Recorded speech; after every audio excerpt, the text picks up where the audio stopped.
Bonjour, bienvenue dans Instant Stress. Aujourd'hui, nous intéressons à ce qu'on appelle l'apnée du sommeil. L'apnée du sommeil, on en parle peut-être pas assez. Il faut savoir que l'apnée du sommeil, selon l'OMS et toutes les études, ça concerne à peu près une personne sur 10 dans le monde. Il est estimé selon l'OMS, actuellement, on sait que diagnostiqué, il y a à peu près 1 milliard de personnes qui sont concernées par l'apnée du sommeil. Alors l'apnée du sommeil, c'est quoi? C'est un trouble du sommeil. Je vous ai déjà parlé du sommeil de manière dans un précédent instant stress. C'est très important d'avoir un bon sommeil. Et bien l'apnée du sommeil est un trouble du sommeil qui perturbe le sommeil. C'est un syndrome qu'on appelle d'apnée-hypopnée obstructive du sommeil, ou ça s'appelle SAOS, ou sinon on l'appelle plus communément apnée du sommeil. Et c'est quoi l'apnée du sommeil? C'est quand on a une fermeture répétée du système au niveau de la gorge et du pharynx.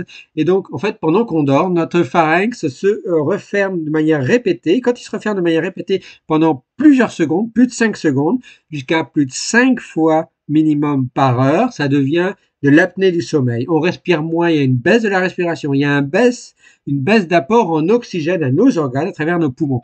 Et donc, qu'est-ce que ça fait? Ça nous réveille forcément, et donc ça fait des micro-réveils. Ça provoque également du coup des troubles du sommeil et au cours de la journée de la somnolence, de l'irritabilité, des troubles de la mémoire. Pendant le sommeil, ça provoque y compris aussi du ronflement. Ça peut même aller jusqu'à la mort. Donc l'apnée du sommeil n'est pas à relativiser, ce n'est pas anodin. Ça concerne autant les hommes que les femmes, plutôt les adultes, pas les enfants en général, mais peut-être il pourrait y en avoir, je ne sais pas. Et puis c'est lié aussi à nos modes de vie. Pas que, mais on ne connaît pas toutes les causes, mais on sait que c'est lié à nos modes de vie. Enfin, on sait que c'est une fermeture répétée du pharynx, mais il existe-t-il des traitements? Pas vraiment.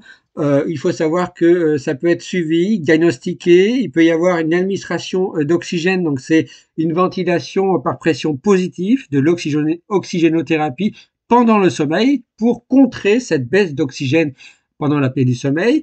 Il faut savoir aussi que l'alimentation est un des piliers contre l'apnée du sommeil, puisque le surpoids et l'obésité favorisent cette apnée du sommeil.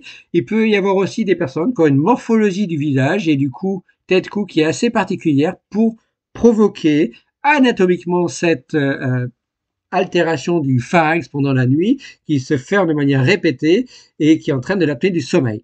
Voilà pourquoi il est important de s'y intéresser. Et puis, il y a des associations qui s'y intéressent de plus en plus. Et par exemple, en France, vous avez l'Alliance Apnée du Sommeil qui mérite qu'on s'y intéresse et qu'on la soutienne pour ses recherches et pour la prévention et pour bien expliquer ce qu'est l'apnée du sommeil et comment on peut la détecter chez tout le monde.